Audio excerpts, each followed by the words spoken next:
Alors, il y a une réglementation de l'accueil temporaire qui a été faite pour faciliter l'accès et le développement, et elle n'est pas toujours bien respectée. Elle est parfois un peu tracassière aussi pour les notifications, pour les orientations d'accueil temporaire. Alors, c'est prévu que ce soit simplifié, mais ça ne l'est pas toujours, et les familles rencontrent des obstacles dont on essaye aujourd'hui de faire un compte-rendu dans notre conférence pour essayer de débloquer la situation. Et puis pour les gestionnaires, eh ben, d'abord, si les gestionnaires ont bien appréhendé, bien approché cette pratique, on va pouvoir avoir des bons fonctionnements, des bons résultats, de la fluidité et des bons services rendus aux familles. Et s'ils ne l'ont pas approché, les accueils temporaires ne fonctionnent pas toujours très bien. Voilà, hein. Alors, j'ajoute que normalement, ils sont dotés globalement, en dotation globale financière, et que ce n'est pas toujours respecté non plus, ni par les départements, ni même quelquefois par les ARS. Donc il y a un peu d'ordre à remettre dans tout ça. Et puis enfin, on est surtout, et on va en parler aujourd'hui, en face d'une évolution de la réglementation qui va simplifier la norme des établissements et notamment ne plus considérer l'accueil temporaire comme une capacité particulière, mais comme une simple modalité et en permettre le mouvement temporaire permanent comme on veut. Alors nous, on a quand même un peu tiré le signal d'alarme parce que ça risque de faire perdre des places d'accueil temporaire là où on en manque. Là où il y en a qui ne fonctionnent pas bien, il faut qu'elles fonctionnent mieux. Mais là aussi où on en manque, et on entendra des cris d'alarme de familles aussi, qui disent que par exemple en région parisienne, on manque beaucoup de solutions d'accueil temporaire. Il me semble quand même que la région parisienne pourrait faire l'objet de quelques priorités en la matière.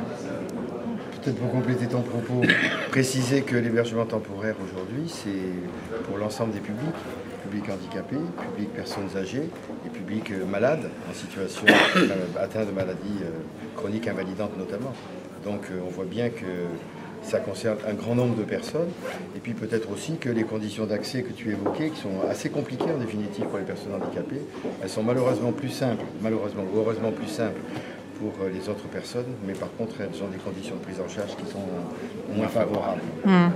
Parce qu'aujourd'hui, les restes à charge restent un des freins ou pas?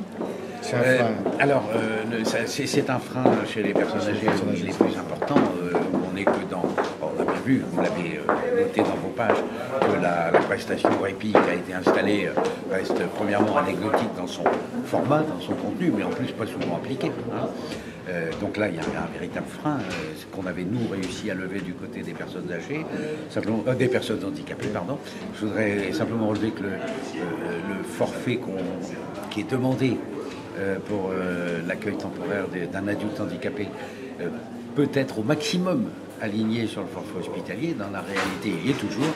Et le forfait hospitalier augmente l'année prochaine. Et ça va faire une augmentation de participation pour laquelle on n'est pas du tout obligé de faire un alignement.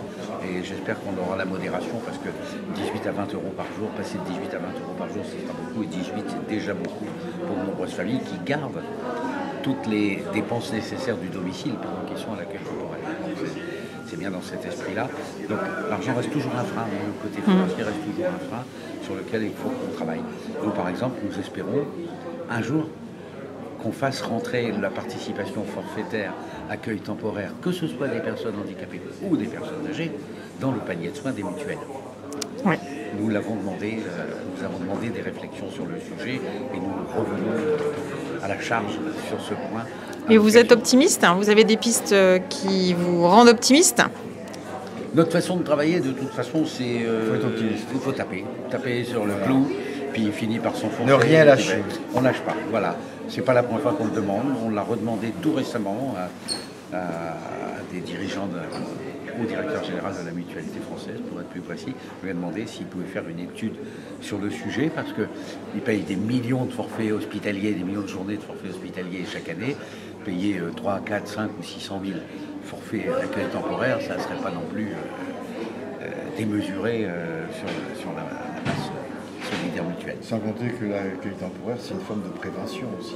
C'est une prévention, tout à fait. Tout à fait. Ça a des impacts, bien sûr. C'est des économies à terme.